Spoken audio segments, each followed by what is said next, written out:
तर नमस्कार मित्रांनो. तर बघा ह्या ठिकाणी आपल्याला जडीबुटी आयुर्वेदमध्ये आज ही जडीबुटीची माहिती बघायची आहे. तर तुम्ही व्हिडिओमध्ये बघत असाल तर ही आहे भुरक्या फुलांची टणटणी. दुसरी एक असते लाल फुलांची टणटणी.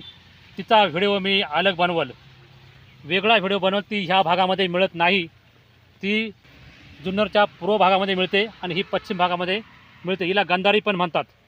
तर ह्या गंधारीचा पाला असा तोडून तुम्ही वाटून जर याचा रस आपल्या चर्मरोगावर लावला, नायटा, खाज, खुजली, पुरळ उठली असेल तर त्या खुजलीवर लावला तर खुजली ऑटोमॅटिक बरी होते. आपल्याला काही दिवस याचा प्रयोग करायचा आहे. सकाळ संध्याकाळ वाटून याची पेस्ट करायची आणि ती पेस्ट त्या ठिकाणी चुरगाळून आपल्या त्वचेवर लावायची. ज्या ठिकाणी आपल्याला इन्फेक्शन झालेलं आहे, गचकरणं झालेलं आहे, तर त्या ठिकाणी लावल्यास पूर्णतः खुजलीचा नाश होतो, इसबाचा नाश होतो. आणि तसेच याची फुले जर आपल्या अशी पाठीमागून चोखली तर याच्यामध्ये एकदम गोड रस असतो. तो रस आपल्याला लहानपणी आपण तो खायचो, प्यायचो, मजा करायचो. तर जडीबुटी आयुर्वेदमध्ये हिला म्हणतात टणटणी आणि भुरक्या फुलांचीला म्हणतात गंधारी.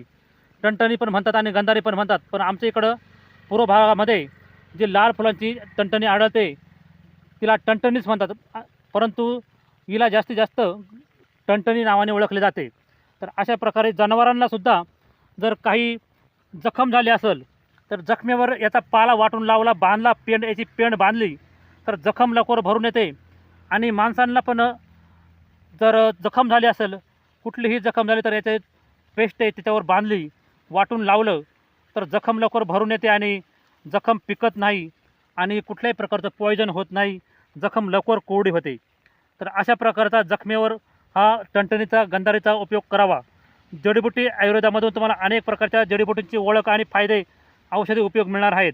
अनेक प्रकारच्या घातक रोगांवर इलाज वनस्पतीच्या माध्यमातून, जंगली जडीबुटीच्या माध्यमातून मी देत राहणार आहे. त्यासाठी नवीन असाल तर सबस्क्राईब करा मित्रांनो. व्हिडिओ आवडला तर लाईक करा. भेटूया पुढच्या वनस्पतीचं माहितीचं. तोपर्यंत मित्रांनो धन्यवाद.